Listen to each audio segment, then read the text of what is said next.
Welcome to the Raw Food Health Empowerment Podcast. I'm so happy to have here on the podcast today, Misfit Vegan herself, Jeannette Donofrio. Jeannette is a food and beverage business consultant and the founder of Fruit is Life, an exotic tropical fruit company in South Florida.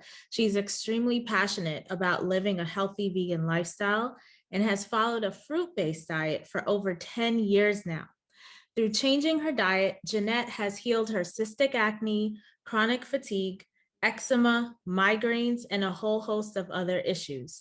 Jeannette loves to help others achieve their health and fitness goals and offers one-on-one private coaching as well as weekly group coaching sessions. Get Misfit Vegan's free raw vegan recipes at 100freerecipes.com. Such a simple web address, 100freerecipes.com. Jeannette, thank you so much for being on the show with us today. Thank you for having me. I really appreciate this. Thank you so much, Samantha. Yeah, I'm looking forward to getting to know more about you. How did you manage a raw vegan lifestyle in New York City of all places? Because I mean, it's cold and you were a busy professional. How did you manage all of that? Yeah, great question. That's probably one of the most popular questions that I get. So for 9 years, I was raw vegan in New York City, and it is very doable. Honestly, it's all about the mindset. And of course, it's not as fun as being at the beach, eating watermelon, eating fruit at the beach is way more fun than being in a blizzard or being inside all the time. And so, yeah, I just made it work. I got lots of exotic tropical fruit from Chinatown. I know all the spots. If anybody wants to know, reach out to me. I have the best spots in Chinatown for fruit. And I had a lot of smoothies when I had to, smoothie bowls. And I made myself warm. So I used to, bundle up inside. I used to put the heat up, and I used to take a hot bath. Because it can get very cold eating cold things all day. So, but it is 100% possible. So what exactly were you doing in New York for work? Yeah, so I'm born and raised in Brooklyn, New York. And where? That is so cool. I'm from Queens. No way. What part of Queens? Queens Village. Oh, where are you now? So right now I'm in Orlando. So I made the same trek, but I went, through different avenues because I moved from New York to the Bay Area, then to Chicago, then to LA, and now I'm in Florida. So basically ping-ponging America. But so Hollis, LL Cool J, 50 Cent, those are my peoples. Ibram Kendi. Don't forget A Boogie. Wait, Who? I guess he's Highbridge. Wait, that's the Bronx. Damn, I was thinking of A Boogie. A Boogie from the Bronx though. Okay, so basically, I was born and raised in Brooklyn, New York, and lived there my whole life. And then when I went to school for audio engineering. That was my passion. Music was my life purpose. I thought I always wanted to be a singer when I was younger, but I just didn't have the confidence. So I went to school for audio engineering. And so I had an amazing time. I got recommended to intern at Sony, and they hired me, and then I got promoted, and then I got hired at an amazing recording studio where like all the greats recorded, and I met so many amazing people, like some of my idols, Paul McCartney, and all these amazing people. And so when I went vegan in 2011, vegetarian in 2010, raw vegan in 2011, I didn't care anymore about music. I mean, I love music. I love dancing, and music is powerful, but nutrition and health was like for sure why I'm here, like why I was born. And so I quit my really good job at a recording studio where like I was literally working on like with Bruno Mars, and like Lady Gaga recorded there. And like I was working at an amazing, prestigious place. I quit and I got a job at New York's only vegetarian health food store called Integral Yoga. I got a job for $9.50 an hour as a cashier because I just wanted to learn about health and be around healthy people. And I didn't know where to do that. So when was this? This was 2012. So a That was year their after. only vegan store? New York's only vegetarian supermarket. Yeah. Oh, vegetarian supermarket. Oh, Or the only okay. one that I knew of, but it is Hmm. the only vegetarian supermarket. Of course, there were vegan places. Now I know there's way better Yeah, places to work. Because there's a place called High Vibe. I don't know if you've ever been there. I've heard of it, never been. If I knew about that place, I would have worked there. But so I found this place, Integral Yoga. They hired me and I started my journey. Oh, this must have been 2000. Actually, this was 2010, 11. Yeah. This is right before I went raw. So this was in 2010, early 2011. So thank you for asking, because the timeline, I got to get this right. And so, yeah, so I started working there and I learned about raw foods from the manager and never looked back. So what I've done since 2010, 2011 is worked in the food and beverage industry. After working at Integral Yoga, I got a job at a place called Organic Avenue. And I was hired as, again, a cashier, and I worked my way up to CEO of the company in 2017. So it took me a little over 5 years. And then a lot of things happened. They went bankrupt. Unfortunately, it's very difficult to run a 100% organic, super healthy, super conscious establishment. Everything was in glass. Like I did all the recipes, all the smoothies, the juices, all the hiring, and it was a dream. Yeah. We went under. And then I worked for Juice Press, which was our competition. I'm sure you're familiar with Juice Press if you're from New York. Yes. Yeah. And so I helped them open. I was the head of training and development for a few years for Juice Press. I helped them open lots of different locations throughout the country and trained all the employees. So that's what I did for the last 10 years in New York, 9 years. Wow. So as you're going through this whole thing, you start off vegan and then you get into raw. And how are you like eating and meal planning, managing all of this? Because I know like when I was running a business, eating health, because I had a food business. So I ate basically what we offered, which was all organic, raw vegan. We had entrees, desserts, and juices and smoothies and things. So I wasn't hungry. But when we opened the second location and I was running around doing deliveries and things, it was very hard. And then at one point I was trying to do a cleanse. It was just almost impossible. So like, because you need to be by a bathroom at all times when you're cleansing. So like, how exactly are you managing all of this, eating clean and meal planning? Was meal planning even a part of that process? Like how? Such a good question. Okay. So yeah. Looking back now, Samantha, I know that my health was suffering even as a raw vegan. Like now I feel so much better. I'm sleeping better. I feel better. I'm in a better mood. I'm like waking up and dancing. That's like the first thing I do. I put on music and dance now. And a lot of other different things. My hair is growing finally. There's a lot of different things that help me understand that I was not in great health when I was putting my company first. Okay, so we had over 500 employees. And as you know, it is not easy or convenient to be healthy, right? It's not easy, okay? Like it gets easier, but it's not like convenient. So that's why most people don't do it. So for sure, just like you, if I didn't have the food available, I would not be able to eat. So, I drank the juice. Everything was organic at the last two places, Organic Avenue and Juice Press. I was drinking juice every day, smoothies, eating the entrees. Everything was raw. Everything was vegan.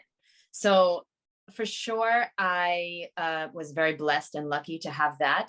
And that helped me a lot. I did bring fruit because that's what I eat all day. So I always had a very heavy bag of fruit, always.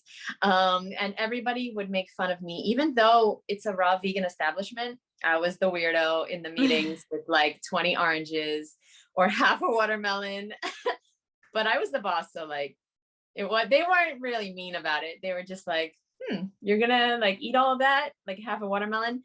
And it never really got old. People just still kept like still kept being like just shocked after 6 years, 7 years. You're eating like a lot of fruit. But yeah, the bathroom thing, listen, going on the train, because nobody drives in New York, being on the train and being like in a train that is delayed and just sitting there and having to go to the bathroom, Yeah. This was very bad for my health for sure. I can see that now. I would have to hold in my pee a lot. We're drinking, we're eating cleansing things all day. And so you're supposed to be going to the bathroom at least every 2 hours, if not more, right? If you're drinking all day, you're drinking green juice, you're having fruit. Yeah. It was not good for my health. And I never got into nature and I never worked out ever because I didn't have time. And so, yes, I ate healthy, but I wasn't a healthy raw vegan at all. And so that is such a good question, and like has me reflecting now on my life now versus then. So thank you. Yeah. And you had talked about you had an experience with emotional eating and food addiction. So where did this come in during this whole timeline? Oh yeah. Since I was, I would say it started around 11, 12, something like this, 13. Okay. So I started using food at that age to deal with anxiety, deal with depression, deal with very, low self-esteem. I had really bad acne. When I was around 12, 13, this is when I started forming acne, gaining weight. And the more weight I gained, the more depressed I felt, the more sick I felt, the more acne I had. And so I started eating more and more and more to just like deal with life and stress and all types of emotions that I didn't want to deal with. And so that started a very bad decline in my food journey, struggling constantly with overeating and binging and then dieting, starving myself, trying to lose weight, trying to be beautiful, trying to look like celebrities that I loved. I was always following, I would buy the magazines and I would always follow what diet celebrities were doing. So I literally knew every diet that every celebrity was on. And I loved Jennifer Aniston. So I was like, okay, I'm going to go on the Zone diet. So I don't know if you're old enough to know the Zone diet. Yeah, we're probably around the same age. Really? You look very young. I'm 35. Oh, yeah, you look very young. In this world, in this community, you can never tell. This healthy vegan community, it's very deceiving. I'm like, girl, what you talking about? You look so young. Okay. So, I'm 37. So yeah, I was on the Zone diet, which is like so restrictive. And I was eating, trying to do 1,000 calories a day or less, like Jennifer Aniston. But I wasn't really into working out my whole life.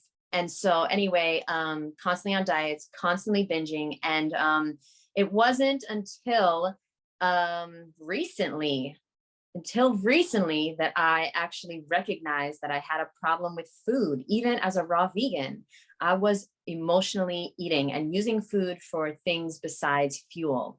And so recently I discovered that I had a problem, and I had to like face my emotions.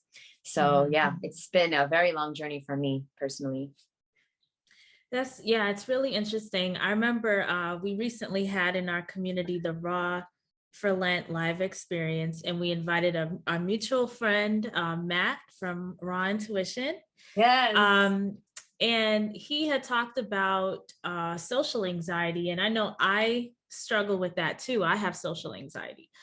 The thing is, when you are on this lifestyle though, there's no, like, you're not doing drugs, either prescriptive or not, you don't have like any kind of like crutch that most people would have. Like, I know I go to events and folks are drinking all this alcohol and stuff, and I don't drink alcohol, right?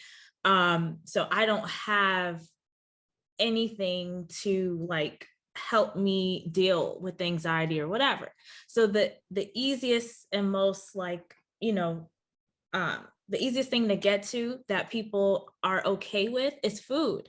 And a lot of us are dealing with it. And it manifests in different ways. We're all looking, some of us look healthy, some of us don't look that healthy, but we're all dealing with the issue of emotionally eating and using food to deal with, our nerves, or, not feeling confident, or whatever the case may be. So like, what kind of tips, since you're on this, fruitarian lifestyle for 10 years?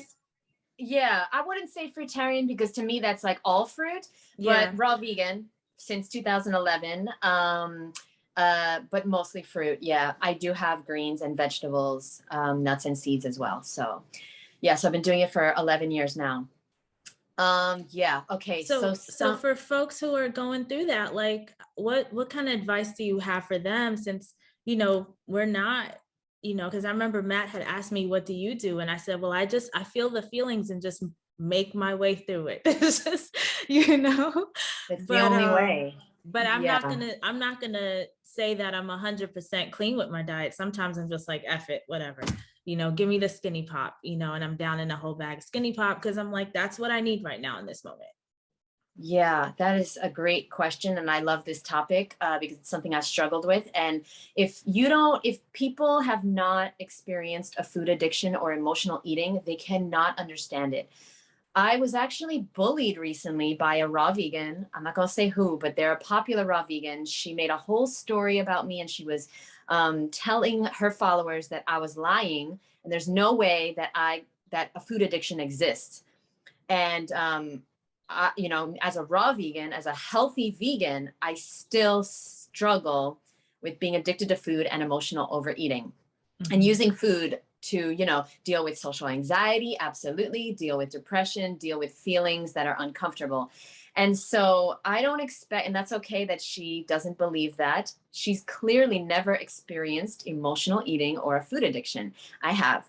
And so I've done a lot of research and I've read a lot of books on it, and I've done a lot of work on releasing the emotions and the stress. And my number one tip is to definitely find things that you love to do that help you deal with stress besides eating, because eating is like you said, it's such an easy way to deal with things. And of course, it's always available. We always have food around, and it's socially acceptable too. And, for people like you and me that are healthy, yeah, we don't have any crutches.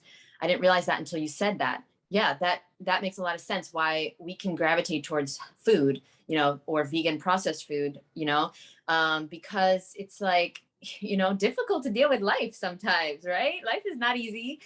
Whether you're healthy or not, there's still some struggles. So I would say some of my ways that I've learned is yoga, dancing, journaling. I love to do something called tapping. So EFT. I don't know if you've ever done tapping. Yes. So there's an amazing practitioner. His name is Brad Yates on YouTube. I don't work with him. I'm just a big fan because he literally, I do it every single day, and he literally has a video for anything you're dealing with, whether it's financial issues, whether it's self-esteem, whether it's emotional eating, whatever it is. And so it's just, tapping is acupuncture for your mind. Okay. And it's just simple spots on your body. And you say affirmations while you're touching these spots, while you're tapping. And I love it. It's something that I can do tangible. I like to do things, okay, because everyone's like, you got to do the inner work. But like, what does that mean? Sometimes I don't know what that means. And I get it. It's like, talking about it, journaling, being aware, and then just understanding that it's okay to be uncomfortable sometimes. There's uncomfortable emotions sometimes, and that's okay. We have to find ways to make ourselves feel better that are healthy. I talked about this recently on my YouTube channel, the difference between emotional eating and food addiction. Food addiction is an external addiction and emotional eating is internal. But of course they can overlap, right? You can have a food addiction and also emotional eating. And so with a food addiction, you cannot have that food in the house and think that it's going to be okay. Like I have a food addiction to chocolate.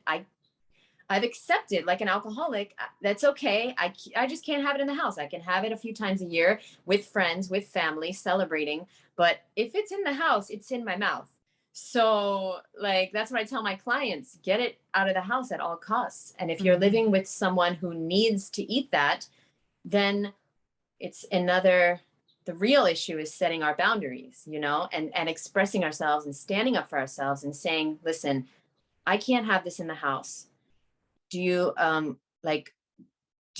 Like, can we just not eat that in the house or have it outside?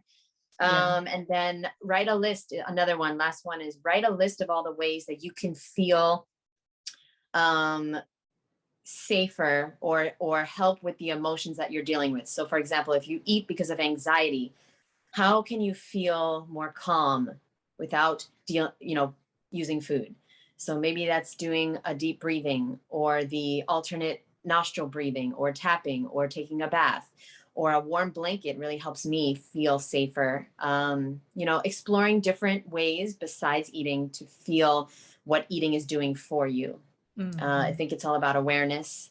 And yeah, thank you. I can go on and on. I'm really passionate about that subject because you can be eating a raw vegan diet and still not dealing with your emotions and still not being healthy because you're just like eating way too much, way too late at night, way too fast, not even enjoying your food or chewing it thoroughly, because you're using food for other things besides fuel.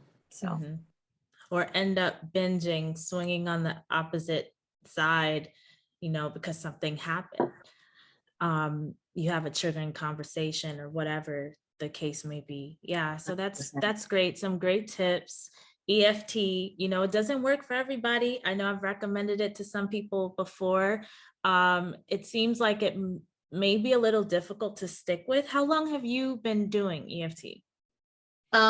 Yeah, no. So what you just said is so important. It doesn't work for everyone. That is absolutely right. I feel like a raw vegan diet doesn't work for everyone either. We have to find out what works for us, stick to it long enough to see results and see if we like it, right? Because in the beginning, everything's hard. And then find out if it works for us. And if it doesn't, let it go. Find what works for you. The only thing I don't believe is that eating animal body parts. I don't believe that works for any human. I don't know how vegan and we have the science. Yeah, we have the science that proves that. Yeah. So I don't believe that we are carnivores, and we can get into that. But anyway, I've been doing tapping. Oh, good question. For years now, for about 4 or 5 years now, maybe a little bit longer. But just once in a while in the beginning. And then in the last few years, I've really stuck to it every single day. It really helps when you tell people about it, because the more I talk to clients and friends about it, the more I'm like, oh yeah, this does really work. I have to stick to it. I have to make this part of my routine. And now it's part of my nightly routine every single night. Yeah. I know there was a period of time when I was doing it religiously, and I was just laughing just now because my husband and my husband would always make fun of me. He would just be doing this and just making fun of me. Then my mother-in-law would be laughing. So I started to now, okay, I need to find a private space to just do this. It is a little weird. You're tapping on your face, and that's why I love this guy, Brad. I love this guy, Brad Yates, because I've actually gone to like 2 or 3 of his live events, and he's like making fun of it the whole time. He's just like, he used to be on a soap opera. He was on Days of Our Lives as an actor. And he was like, one day you're on Days of Our Lives and the next second you're tapping on your face. And it's so funny because it's weird. A lot of the stuff we do is weird. Okay. Like a lot of the healing stuff is weird, right? Just sitting and breathing, just focusing on our breath. Some people say that's weird, just eating fruit and vegetables. That's weird. Drinking green juice, doing chants and mantras and these crazy yoga poses. So, like embrace the weird. I like to embrace my weirdness. Yeah, embrace the weird. So what's your diet like now? You're not fruitarian. So what exactly does a meal or your meals for the day look like? Yes. So every single day I start with 32 ounces of water. In the water, I put in some fresh aloe and lemon. So I blend it up in the blender, fresh aloe and lemon every single morning. I really like that because I feel like aloe is so healing, so magical. I put it on my face, I put it on my hair, and I was like, why don't I just start drinking it? Because it's worked wonders for my skin and my hair. So I was like, it's got to be doing something inside too. So I started drinking aloe lemon water every single morning. And then I have a 32 ounce green juice. So usually it's celery juice, or I'll do a mix, lots of greens, apple, ginger. So always 64 ounces before I eat anything. I like to be really, really hydrated before I eat. And then For breakfast, I will always have a fruit meal. So mono fruit meal, which is one type of fruit only. So usually I will have a papaya or some type of melon. Now it's going to be watermelon season, or I had honeydew yesterday for breakfast. So one type of fruit always for breakfast. That's me personally. That's how I like to eat. Very, very simple for breakfast and lunch. Lunch will be the same thing, one type of fruit, or I'll have a smoothie or a smoothie bowl, okay, depending on how I feel, or an ice cream, but it's always fruit for breakfast and lunch. Dinner, and then if I'm hungry, snacks, always fruit. So all day long is fruit. And then for dinner, I'll always have a big salad, something savory, because by the time I get to dinner time, I'm sweeted out. You know, I need something salty, savory. I don't really want any more sweets for the day. So I'll always have a big salad with a really delicious dressing. The dressing is everything, you know, like people always ask me like how, because I recommend a lot of greens, and how do I get my greens in? And I have two tricks. Number one, if you make an amazing dressing, you can eat anything, you know, you can eat anything with this delicious. Every single night, I just love my salad so much because of the dressing. If you're trying to eat a healthy vegan lifestyle and you don't know how to make amazing, delicious dressing, you gotta get into it. I have a free book, 100. You can get the free book at 100freerecipes.com. It's 100 raw vegan recipes, 5 ingredients or less, no dehydrator required, no oil, no salt, and very, very simple, easy. And then if I'm hungry afterwards, I'll have some fruit, but usually I don't feel at all the desire to eat after dinner. But once in a while, if I stay up too late, okay, if I'm up late working, I will want something. And so just last night, I had some frozen blueberries, like way too late. But yeah, so that's what it looks like a day in the life for me. Interesting. Cool. So that's pretty much in line with like the 80-10-10 lifestyle, all that fruit, and then something savory for dinner. Did you ever deal with like salt cravings? Well, in the beginning? Yeah, for sure. My taste buds changed a lot since the beginning days. I mean, I ate McDonald's every day until when I saw Food Inc. in 2010, this documentary changed my life. And I still was eating McDonald's in 2010, but I was eating only the fries and like fish fillet. Okay. And so I was used to a very salty diet, but I've always had a sweet tooth. So sweets is like my number one go-to. I love sweets. I used to eat frosting out of the can. I don't know if you're big into sweets, but yeah, that's disgusting to some people, but like it was disgusting. Yeah, actually that is disgusting. But okay, so I wasn't really into salt, but you know, now that I think about it, I was, because I was eating lots of salty fast food my whole life. And so in the beginning, I did use Himalayan pink salt a lot. For the first few years, I made lots of dressings with oil, Himalayan pink salt, lots of nuts. I didn't know that oil wasn't healthy. I didn't know that lots of nuts are like, you know, can be hard on the digestion and have lots of fat and make you feel tired. I didn't know Himalayan pink salt wasn't healthy. You know, I heard there's so many different sources of information out there, right? So I read that Himalayan pink salt has like all these minerals in it and it's super healthy for you. So I was putting it in smoothies, you know, I was putting it like all over my meals, all over my salads and pasta. And I was just like using it in abundance. But I have since given up all salt. It's been many years now, about 6 or 7 years, I think. And I do not have any salt cravings. I think it's because of every day I start with a green juice.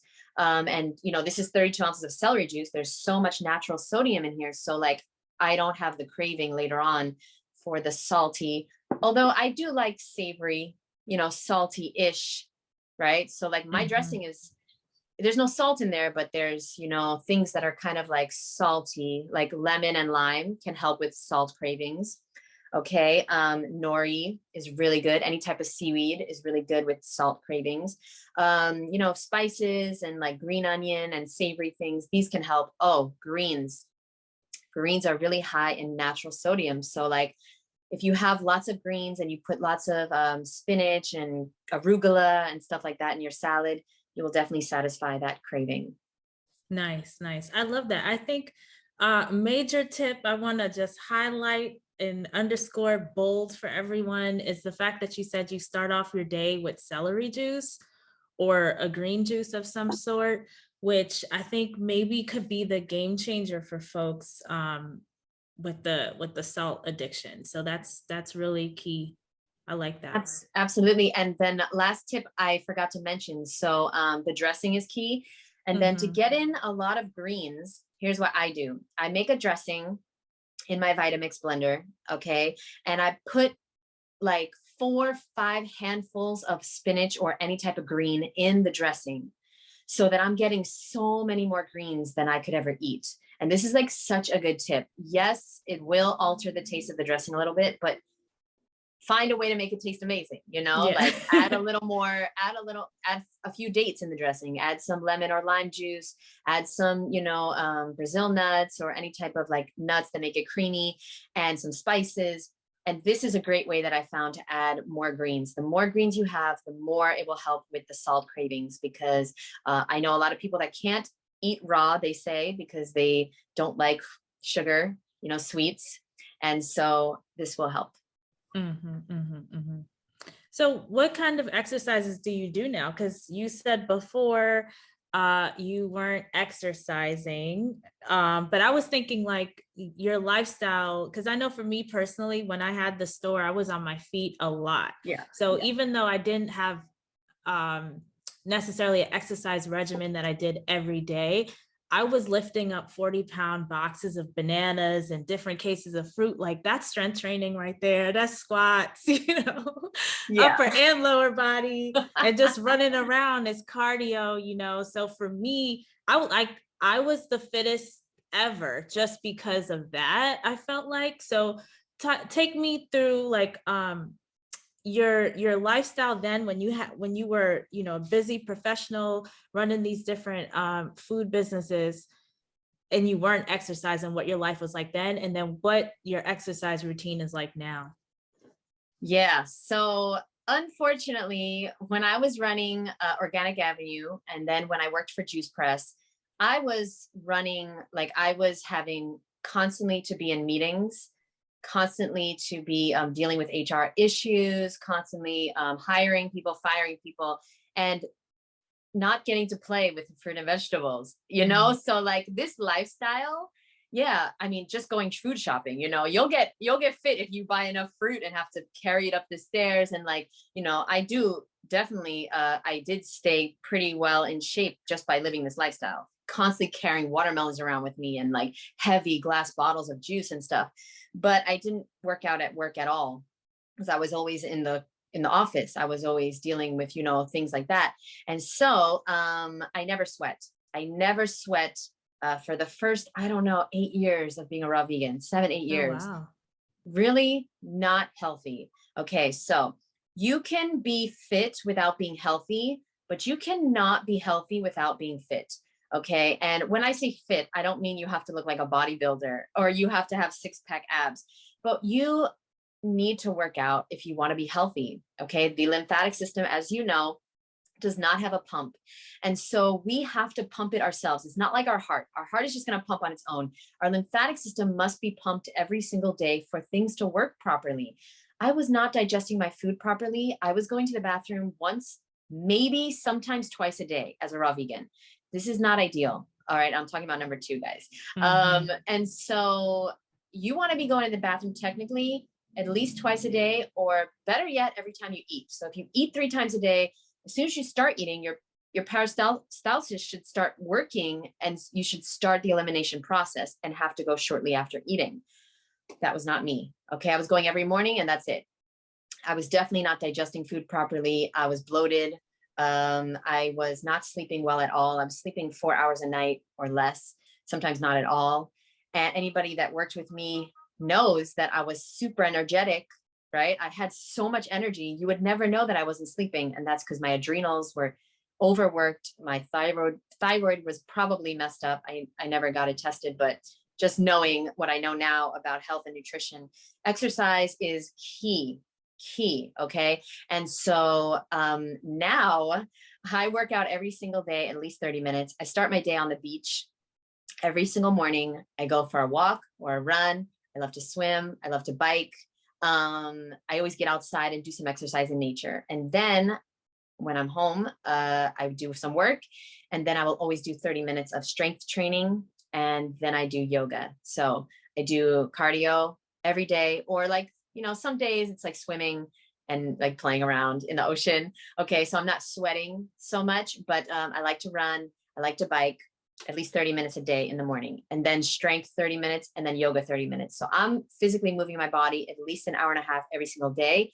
And I never would have dreamed to find the time to do that as a busy professional.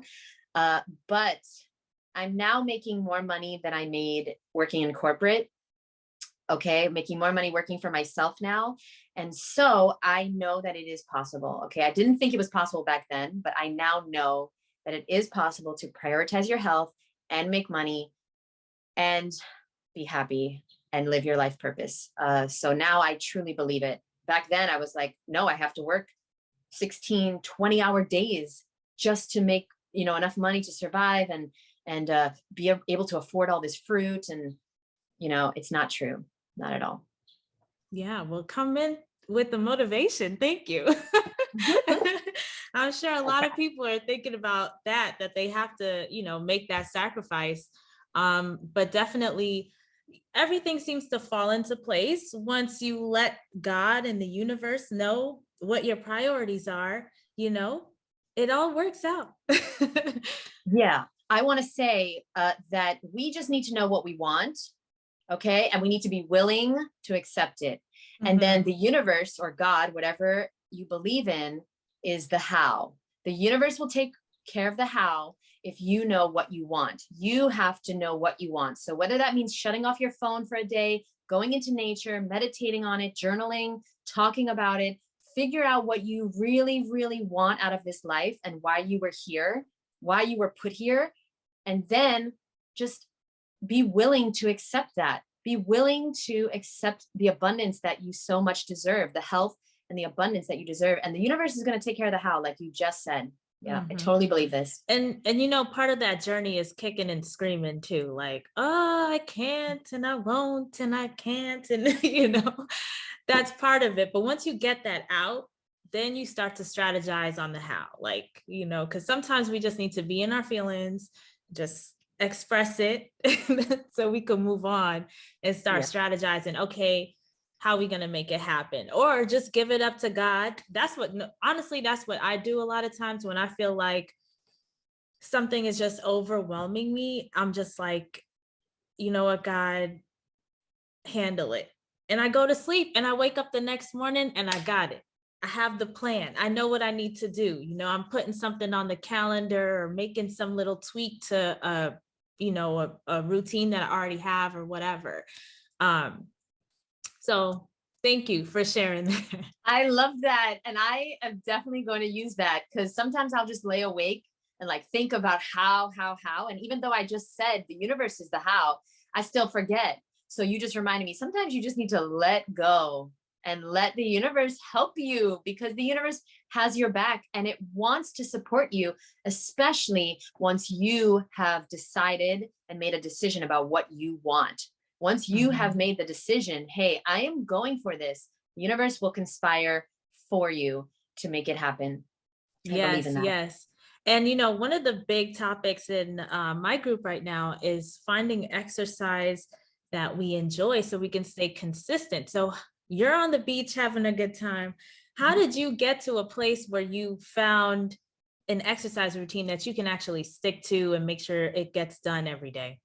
Yeah, good question, because I hated exercise my whole life. I never, ever exercised as a kid, as a teenager. Even though I was always trying to lose weight, I didn't know about exercise as a part of that. It's so weird. I guess just none of my friends or family were like gym rats. Nobody worked out. Nobody was fit. My family was overweight. Like nobody's into working out. And so it took me so long until my 30s, until my mid 30s, to start to enjoy exercise and look forward to it. And what I do is I figured out what I like. So I love to ride my bike. I love to swim. I love to be in nature. You know, I love to dance. Okay. I can't dance, but I love it. And it doesn't matter if you can or not. Okay. And then another thing that I like to do is this weird thing I use. Okay. So I've been doing this. It's called a watermelon workout. And basically I started this weird thing because I didn't have any weights in my house a few years ago. And so I just started like using the watermelon because I was like, this is heavy. And so I started doing it. And then I have a bunch of different watermelon videos on YouTube. And I used to do a challenge every year, a 30-day challenge every year on Instagram. So now I do that still. Like, you know, you hold the watermelon, you do squats, bicep curls, lunges. And I actually just recently finished filming a 30-day challenge that I'm going to have available for people soon. It's going to be 30 days of us working out together. And you need a watermelon to do it? It's best, you know, results may vary. If you don't have a watermelon, it's best to have some type of melon, or if you have weights, that works. If you have a water bottle, that works. If you have, you know, anything heavy, books, okay, anything at all. I have a bag of soil right next to me and I'm like, wait, I could use that too. Anything heavy. You don't need to go to a gym. You don't need to buy crazy equipment. You don't need to get an exercise bike. You use what you have, do what you can. You know, and and then yoga is my last love. I love yoga. And one thing I just want to say, Samantha, is because you have me thinking about my journey to fitness, to loving fitness. I didn't like yoga in the beginning. It's interesting. My best friend, she's going to love that I give her credit here, but she was trying to inspire me to do yoga forever. And I was like, I don't have time for that. I'm trying to get fit. Okay. So like, I would just like once in a while go to the gym a few years ago and like go once a week or once every 2 weeks. And it's not going to do nothing, right? Mm-hmm. Only consistent action gets you results. And so finally I had to give yoga a try because I actually hurt myself. I hurt my body and I couldn't walk properly. And so I was like, all right, let me try this yoga. And then I actually started doing it. And I actually, after a few weeks, started liking it. So if you start something and you don't like it, stick with it a little bit. You might start to like it. And now I can't go a day without yoga. Like, I don't know how people are walking around. Like, Samantha, do you do yoga? I just did yoga this morning, but I'm not going to lie. I prefer restorative yoga where I get to lay down and possibly fall asleep. I love it. Restorative and yin. But Kundalini, where I'm doing all the things. Yeah, not my favorite. Deep stretch, restorative, and yin. Those are my favorite for sure too. I do them before bed every night. But sometimes it's really, I do yoga with weights, or I do, you know, the vinyasa, or you know what's a really good one? I love doing Vin to Yin. This is when you do half the class vinyasa, half the class yin. Oh, it's so good. You got to check out Vin to Yin. Because you're like exerting and then you calm down. Yeah. Oh, it's so lovely. It's so wonderful. Because you know, it's like not the whole class. You know, if the class is an hour, you're doing 30 minutes of work and then 30 minutes of like such yummy poses. And I truly don't know how people live without yoga. I'm trying to inspire all my clients to do yoga because you will feel so much better in your body and just in your mind. And yoga is truly like the gas station of the body. Okay. You get so much energy from doing yoga, and not just yoga, working out, right? Yeah. Because you're breathing in. The reason is because we're taking deep breaths, and that is where our energy comes from. So I highly recommend you give stuff a try. If you don't think you like it, like me, give it a try. Yeah. Oxygenating the body. I wanted to get to B12. You said you were B12 deficient. I feel like B12 is really kind of controversial. You know, there's a lot of people that push B12, but then there's also like, do we really need it? Just because we're deficient, does our body really need it? Like, deficiency doesn't mean we need it necessarily, you know? So you said you were B12 deficient. So what exactly caused it, do you think? And what symptoms did you experience? Like, how did you know that you were B12 deficient? Well, first of all, I would love to know your views on B12. I'm still learning like what is truth and what is not truth. There's so much conflicting information on the internet. So Mhm. like, what are your views on B12? I think regarding the vegan doctors, right? Because I'm a certified health coach, so I know my position, Mhm. right? Right. Mhm. The doctors say you need B12 if you're vegan. They also say that if you eat meat, you also need B12 because you're also at risk for B12 deficiency because it comes from the bacteria and our food's really sanitized and blah, blah, blah, right? So that means to me, okay, we're all B12 deficient. But so what Right. is the problem? Like I'm sure like because we've only discovered a certain amount of vitamins and nutrients and things. We don't know all of what the body's composed of and all of what the body needs. We're always discovering. Like our new discovery now is the microbiome and the fact that everything has a microbiome and the fact that we're more bacteria than DNA. That's a new discovery. It's not new to our body. Our body has always had this and bodies have always had this. It's always been around since the existence of time, but it's just that scientists are just discovering it. So to me, it's like a lot of doctors say we need the B12. However, and they say it's so dangerous if you don't get it, but I haven't seen anybody really paint the picture for me as to what happens when someone is B12 deficient and they have had a clean diet, right? So you can't pinpoint this issue to anything else except the B12 deficiency. I just kind of feel like it needs more research and more information. I haven't seen what I've needed to make a like a really compelling case. So I just want to know from your experience. Yeah, great question. So thank you for that, because I also am very conflicted on that specific issue with a vegan diet. I do know that, last time I checked, it's like 65% or more of Americans are B12 deficient, and 65% of Americans are not vegan. So let's Yeah. just, calm down there, everyone, with that.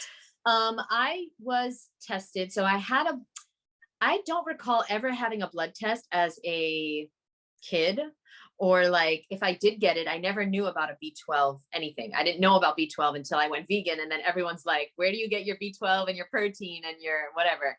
And so Mhm. I did get a blood test. It was about 6 years into my journey. So I have no idea if I was B12 deficient before I went raw, before I went vegan, but I was very deficient in B12, very, very low. And so the doctor scared me, and he, I didn't get shots, but he made me promise that I was going to get a supplement. So I got a B12 supplement and I started taking it. And, I don't know why I stopped, but I really didn't continue it for longer than a few months. And so I was recently tested. My B12 is perfect now, and I don't take a B12 supplement anymore. I do, if you're going to ask me, if anybody asks me for advice, I recommend you get tested. And if you're deficient, then take a supplement, right? I wouldn't say just take a supplement without getting tested, because I know for a fact, if you start taking something, I truly believe the body stops making it.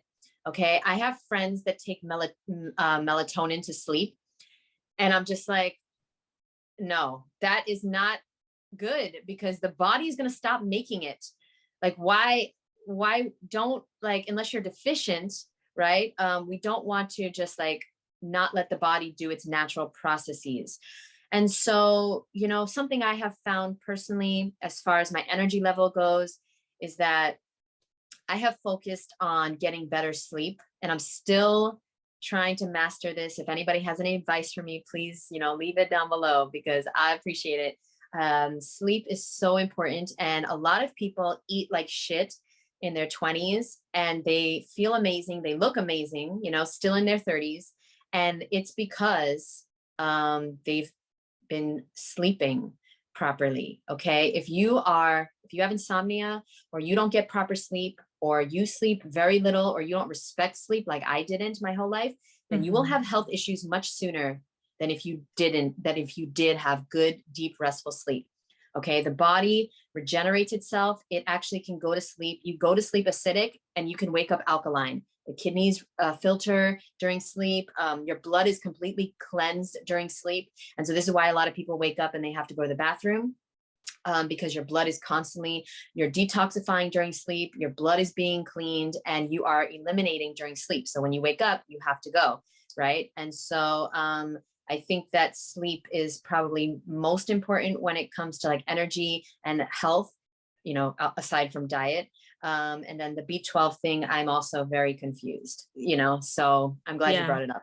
One thing I would mention, just what your story brought up for me, is that now, so before, when the B12 thing, you know, was really talked about a lot, you know, vegans should be taking it. They were saying you need a daily supplement.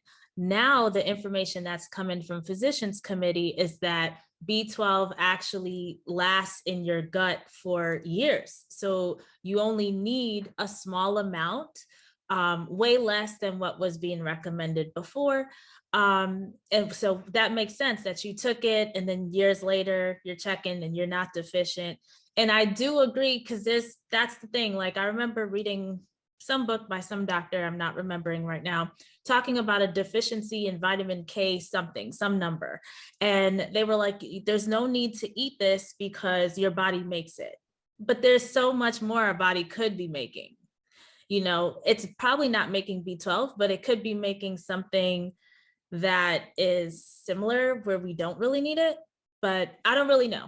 We'll Good see. point. I'm waiting for them to just make the case. What happens when somebody doesn't, you know, they're eating clean, they're sleeping, they're drinking water, they're doing all the things, they don't take B12. And I think this is a research study that might be a little difficult to do just based off of the information right now, because if there's a lot of fear mongering that you have to take B12, then it would be considered unethical potentially to test it. So I don't know. Anybody listening and does medical research, I would love to talk about it, because like, yeah, and I think that what you just said is so true, the fear mongering. Like, I know some vegans, I know some like people that tell me that they were B12 deficient and they found out, and then they started experiencing really bad symptoms, you know, like brain fog and really bad energy, and like starting to like have like you know, just like very bad issues with memory and like their brain specifically, right? And disassociation and things like that. And then once they started taking the B12 supplement, everything magically healed. And, you know, it's interesting because the power of the mind cannot be denied. Like, we have to understand that there's literally studies, placebo effect studies, that prove that the mind is the most powerful thing on earth. And so they can't duplicate it. Like, nothing else on earth can do what the human mind can do. And so if you believe that taking a supplement or eating a dead animal body part is healthy and will help you, then it might help you because you are so convinced. It's almost like people that believe in, you know, like, okay, I'll give a very simple example. You really want a certain car, like a G-Wagon. Okay, I want a G-Wagon. And so I literally see them everywhere. They're not like, there's not more G-Wagons in the world because I want one. I just now see it. I literally can open a magazine and I'll see a G-Wagon. I'll walk on the street and I'll see it because I am attracting it, because my mind is so powerful that now I'm seeing it and I'm attracting more and more. And so our thoughts and our beliefs do attract reality to happen. And so you might feel better, for sure. You might feel better when you take a B12 supplement. And these vegans that start eating fish or eggs, they might feel better the next day. You know, they always say that they had one piece of fish and the next day all their health issues were gone. Yeah, because your mind is so powerful that you were convinced that that was the issue, when we clearly know the studies are, it's proven. We're not carnivores. We're not meant to be eating dead animal body parts. Yeah. Yep. Powerful point. Tell us about your new course, How to Be a Healthy Raw Vegan. Who is this for? Who should sign up, and where should they go? Yes, so thank you so much for asking me about that, Samantha. So How to Be a Healthy Raw Vegan is a 6-week video course. And I created this for my younger self, honestly, because I went raw overnight in one day, and I had no idea what I was doing. And I definitely made a lot of mistakes throughout the past 11 years. I was a very unhealthy raw vegan. I was eating lots of dried fruit, lots of chocolate. I would dip chocolate bars into cashew butter, and I thought I was healthy. And I would just eat that. And I was like, yeah, I'm healthy. You know, it says raw. The chocolate's raw. The cashew butter's raw. Yeah, no problem. And I'm not talking about a snack. I'm talking about I would eat the whole chocolate bar and the whole jar of cashew butter in one sitting. Like, no problem, you know. And I had a lot of abundance in my life. You know, I worked at a health food store. I was getting paid an amazing salary. And so I was like buying anything I wanted, and just, that can be dangerous sometimes. Okay. When you're not conscious, like, this is why a lot of people, you know, that have a lot of money, they get into issues with drugs or alcohol or different things. Because when you have a lot of money and you're not like conscious and you're not dealing with your emotions, you can totally do bad things and unhealthy things with that money. So, like, you know, I'm just eating away anything I wanted, all the raw vegan gourmet stuff, pizza and tacos and cookies nonstop every day. And I ran into some bad health issues a few years into my journey. I completely destroyed my teeth enamel. So I went to the dentist 6 years into my journey, and she was really scaring me because she was like shocked. She didn't know what I was eating, what I was doing. She said, I have the teeth of a 75-year-old. That's how soft they were. And it was because of many things that I did. One was eating nonstop dried fruit every day, and eating it, dried mangoes, dried dates, dried bananas, and eating it and not flossing afterwards, not water picking, not rinsing, not brushing, not even thinking to do that, because it's fruit. It's natural, you know. It's not natural. It's not natural. Dried fruit can be a nice little, you know, snack, but I was eating it as a meal, you know, and then I did a lot of other things wrong. So I made this course to go over every single thing that you can do wrong and every single step and part of a healthy raw vegan lifestyle. You know, we talk about how to deal with stress. Okay. Like we talked about earlier, how to deal with social eating, you know, and dealing with living with other people who are not healthy, who are not raw. Okay, how to design your meals, how to go shopping, how to save money as a raw vegan. It can be very, very cheap, or it can be very expensive. Okay, it's all about how you do it. All right, we talk about mindset a lot. Of course, I go into exercise and different things that are not diet related, but a lot of it is diet related because I just didn't know what to do. I never met a raw vegan before I went raw. You know, now I know so many, you know, and I run a festival. I run a festival upstate New York every year called the Woodstock Fruit Festival. So I have met so many raw vegans there, and long-term raw vegans. And, you know, one of my friends is Ann Osborne, 30 years fruitarian, you know? So like I go to her and ask for her advice on a lot of things because I trust her. I know she knows what she's doing, and she's been doing it for a long time. Fred Bishi is another person I trust and go to for advice. And so all these things and more are in the course. That's so cool. That's awesome. So like for anybody who's interested in being raw vegan and a healthy one at that, definitely sign up. Where exactly should they go to get access to this course? Well, to get my free book, go to 100freerecipes.com. And then if you're interested in the course, you can find me on Instagram. All the links are in my bio, or you can email me, jd@misfitvegan.com, or just send me a message on Instagram and I'll send you some more information about the course. Yeah. Yes. And I think I have the link. Do I have the link? Yes. And you can check the link below too. Okay. Yeah. So we'll have the link in the show notes. So folks can easily go there and check it out.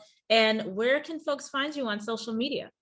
Yeah, so I pretty much I hang out on Instagram all day, every day. And I also do YouTube. So miss.fitvegan, ms.fitvegan. And it's funny you mentioned our friend Matt, because me and Matt tomorrow are starting a brand new show. Every single Saturday on Instagram, we go live, and it's called the Raw Misfits Show. And so we talk about how to be a healthy raw vegan and how to live in this crazy world right now, how to know what is truth and what is fiction. You know, there's just so much conflicting information. So that's every Saturday at noon EST on Instagram. Awesome. We will be tuning in every week. I did see that, and I'm excited for you guys. That should be really fun and very interesting to kind of sort through the noise and get to the real of what is fact when it comes to healthy raw vegan nutrition for our bodies, instead of just theory and people's personal experiences, which are also very valuable, because there's data. I like to say this all the time. There's data, but there are outliers in the data, and you could be an outlier. So someone else's personal experience could be really beneficial to you. Such a good point, Samantha, because somebody can have an amazing experience with something, and then the next person can do the same thing, and completely it can ruin their health. Like me with dates, one of my mentors, I'm not going to say who, but one of my mentors in the beginning of my journey, she was eating lots and lots of dates, and she is in super good health, she says, and she was really fit, and it was not a problem. And she still recommends at least 10 dates a day. And I know for a fact that dates ruined my teeth, because once I stopped eating them, okay, and I still put them in smoothies and dressings, but once I stopped eating dates, all my teeth issues went away. I stopped having pain. I stopped having cavities. I stopped having my teeth just chip every single time I ate. I couldn't even chew. Wow. So yeah, no, I literally, it was so bad, because I also overdo everything. I'm 0 or 100, Samantha. So I was eating like 50 dates People a day. are going to be like, what's your zodiac sign? Aries. Oh, okay. Yeah. We are the leaders, and we will do anything to be on top and be in the front. But see, that worked for her. Yeah. It didn't work for me, and somebody can eat 1 meal a day. It might work for them. Don't work for me. Somebody, can claim whatever, right? Yeah. And by the way, we never know what people are really doing. The only person Right. we know for sure what they are doing is us. Yeah. That's the only person we live with 24/7. And honestly, that's the only person we need to be focused on. You don't Thank need you. to look to your left Thank you. or your right. You drive in your own car, Thank right? you. Your body. So, and your body is a unique petri dish, right? Because we all have a different microbiome based off of our ethnicities, the foods we Yes. grew up with, what our mama ate when she was pregnant with us, all the things, So it's like, even if it worked for Zoe or whoever, it may not work for us, so, but it's worth trying. At least that's one of the huge benefits I got from my health coach certification, is experimenting with things, which is why I don't turn a blind eye to doctors who they may say, eat meat, dairy, whatever. There is some value to the whole plate of what they're trying to share, even though obviously they're missing the new research on what dairy and meat does to the body. We're not all smart with everything, I completely agree. Always take what resonates and leave the rest. Okay. So I do celery juice, but I don't follow medical medium. Okay. Everyone asks me that because I drink celery juice because I heard him talking about it. Everybody's talking about it. I was like, you know what? Let me try it. I tried it. I love it. It helps me with my salt cravings. It helps me stay hydrated. I feel so much better. My skin is better. My hair is growing. And I'm like, I'm going to stick to it. I'm not going to leave it just because I don't resonate with some things he says and I don't particularly follow him. You got to take what you just said is so key. Take what you want from someone and then leave the rest, Like doctors, some doctors are really amazing and they have such amazing information, but they're missing the ball on some stuff. Okay, so you know that. And so don't take everything they say at face value, Yeah, explore for yourself. Jeanette, yes. It was such a pleasure meeting a fellow New Yorker, and just, coming on the show and talking about your personal experience and helping our people in this community help to get healthier with more consistent exercise and getting on the raw vegan lifestyle and creating all these resources, the 100freerecipes.com. Make sure you go to 100freerecipes.com because you're definitely going to want to check that out.